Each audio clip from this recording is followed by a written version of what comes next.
Hello everyone, welcome back to our channel Sonu Mousu blogs. কেমন আছো তোমরা সবাই? আমি তো খুব ভালো আছি। চলে এলাম একটা নতুন ভিডিও নিয়ে। টাইটেল আর থাম্বনেল দেখে নিশ্চয়ই বুঝেই গেছো আজকে ব্লগটা কি নিয়ে হতে চলেছে। আজকে যাচ্ছি আমি আমার ননদের বাড়ি। প্রায় অনেক দিন পর আমি আমার ননদের বাড়ি যাচ্ছি। ননদের বাড়ি গেছিলাম ওই যখন আমি প্রেগনেন্ট ছিলাম, তখন আমার 6 মাস চলছিল আর আমি আল্ট্রাসোনোগ্রাফি দিদিভাইয়ের বাড়ি থেকে করতে গেছিলাম। আর এই যে এখন আমার বাচ্চা হয়ে গেছে আর এখন আমি আমার মাম্মামকে নিয়ে তার পুপুর বাড়িতে যাব। দিদিভাই অনেক দিন থেকে বলছিল মাম্মামকে নিয়ে আমার বাড়িতে আয়, তো ফাইনালি আজকেই যাব। দিদিভাই বললো চল, আমি যখন এসছি তোকে নিয়েই যাব সঙ্গে করে। দিদিভাই এসেছিল আমাকে আর আমার মাম্মামকে আনতে। এই যে এখন রেডি হবে, ওই জন্য ফেস ওয়াশ দিয়ে ভালো করে মুখটা ধুয়ে এলাম। আচ্ছা তোমরা দেখো তো আমার মুখটা কি গ্লো করছে, একটু ভালো করে দেখো তো মুখটা কি গ্লো গ্লো করছে। হ্যাঁ, তারপরে এই দেখো আমার মাম্মামকে এখন তার মেজো পিমনি সাজিয়ে দিচ্ছে। আমি বলছি আমি রেডি হচ্ছি, তুই কি ওকে একটু বের করে দিবি? বলছে হ্যাঁ দাও, আমি ওকে বের করে দিচ্ছি। এই দেখো জামা পরিয়ে দিয়েছি, টিকো লাগিয়ে দিয়েছে, মোট পুরো রেডি করে দিয়েছি। ওকে আমাকে রেডি করাতে হয়নি। আর এইখানে দেখো আমার কাজল পরার ডান। আমি কিন্তু কাজল পরতে খুবই ভালোবাসি, কিন্তু দেখো আমার যেহেতু রিং লাইট নেই, ওই জন্য যে একটা গেট রেডি উইথ আমার মাম্মাম ওইটা যে করবো, ওই ভিডিওটা আর করা হয় না, ভালো করে ভিডিও করা হয় না। যাই হোক ওইসব বাদ দাও, একদিন আমি ভালো করে একটা রিং লাইট কিনবো। আর এই যে দেখো আমিও রেডি আর আমার মাম্মা ফুল রেডি।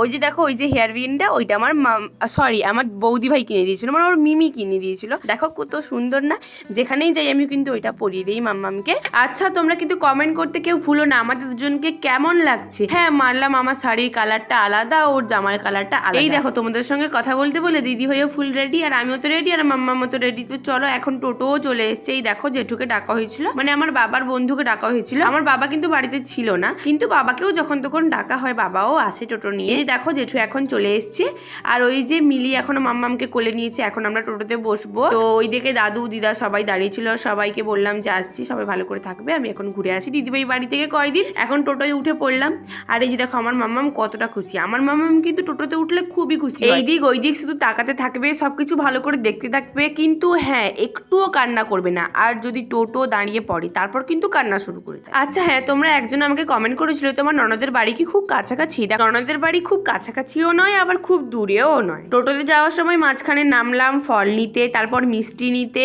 আর এই যে দেখো আমরা কিন্তু যাচ্ছি আর মাঝখানে খুব ঠান্ডা বাতাসও আসছিল, তো ওই জন্য মাম্মামকে এখন সোয়েটারটা পরিয়ে দিয়েছি। আর দেখো কিভাবে চুপ করে পড়ে আছে, কিচ্ছু বলছে না, দেখে চোখ চুপ করে পড়ে আছে, যে এখানে দেখছে আর চুপ করে আছে, কিরকম মুখটা করে রেখেছে একবার দেখো। এটা দেখে আমি আর দিদিভাই তো খুবই হাসছিলাম। দিদিভাই বলছে মুখটা দেখ, মুখটা দেখ, মুখটা দেখা ভালো করে। তোমাদের তো অনেক আগে একটা ভিডিওতে আমি বলেইছিলাম, যখন প্রথম আমি আমার ননদের বাড়ি যাই তখন আমি কিন্তু বলে দিয়েছিলাম যে আমার ননদের বাড়িটা কোথায়। চলো আজকে আরেকবার বলে দিই আমার ননদের বাড়িটা কোথায়। আমার ননদের বাড়ি হচ্ছে তেঁতুলতলা স্ট্যান্ড থেকে সোজা যেতে হয় নন্দীগ্রামের দিকে, তেখালি বাজারের দিকে। তেখালি বাজারের কিছুটা আগে শেরখা চকে, ওই দেখো ডান পাশে করে বাড়িটা পড়বে। এই যে এই বাড়িটা হচ্ছে আমার ননদের বাড়ি। তো ফাইনালি চলেই এলাম আমার ননদের বাড়ি। তো তোমরা দেখেও নিলে যে আমার ননদের বাড়িটা কোনটা।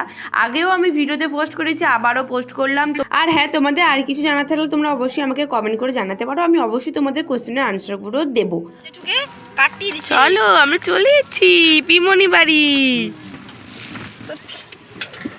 তোমরা তো আমার মামামের মুখটা দেখে বুঝতেই পেরেছো, ও ভেবেছে কোথায় চলে এলাম, আমাকে নিয়ে আবার কোথায় চলে এলো। প্রথমবার তার পুপুর বাড়িতে চলেও এলো। তারপর তো দিদিভাই সন্ধ্যা দিয়ে দিল।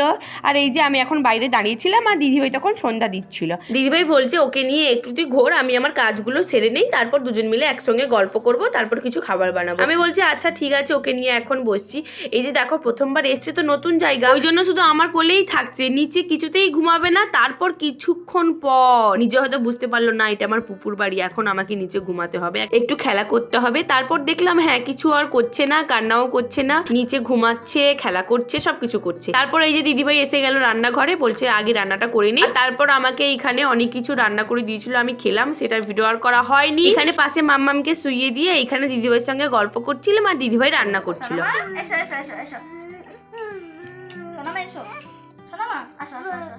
তুমি কেমন ভাবে করছিলে করো, একবার করো আরেকবার করো। প্রথমবার দিদিভাইয়ের বাড়িতে এসে কি শিখলো দেখো, প্রথমবার চেষ্টা করলো আর প্রথমবারই সাকসেসফুল। তোমরা দেখো কি করলো, তারপর না না দেখলে বুঝবে কি করে। প্লিজ সবাই সাইড হয়ে যাও, সবাই সাইড হয়ে যাও।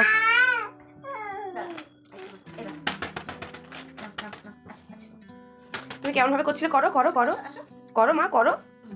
তুমি কি করছিলে বলো, কি করছিলে তুমি, করো কি করছিলে করো মা মা। ছাড়ো, আসো আসো আসো। দেখো খালাটা দেখো।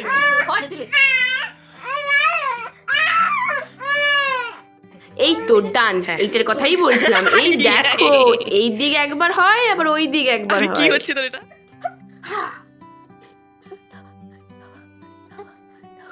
তারপর দিদিভাই মামামের সঙ্গে অনেক খেলা করলো, রাত্রে খাওয়া ওর ডান।